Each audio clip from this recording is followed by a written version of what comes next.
I'm struck by the very high levels of support in public polling for the legislation, both as a whole and when you break it down into its constituent parts. Our previous guest was talking about how it gets 70 and 80% support in some states around the country, and in nowhere is it unpopular.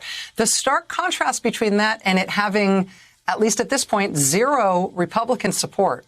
No Republican senator saying that he or she is going to vote for it, or potentially even vote for a motion to debate it.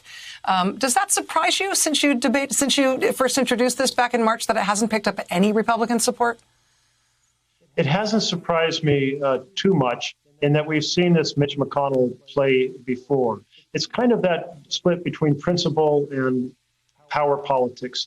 On the principles, Republicans across the country, supermajority, embrace this. They believe in this.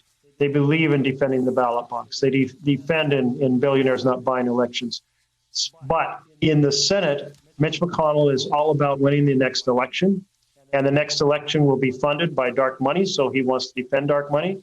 He wants to have gerrymandering in place so that the House is more likely to be a Republican House rather than a Democratic-controlled House.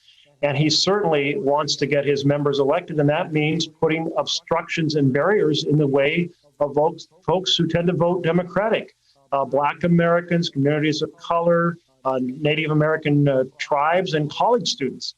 And this really is horrific. This is pre-1965. This is undermining the most fundamental vision of citizens participating in their democracy. So it is shameful. And I would hope that a number of my Republican colleagues would like to vote to say, yes, we should have this bill on the floor. But they're facing the intense power politics of Mitch McConnell, and they're wilting under that pressure.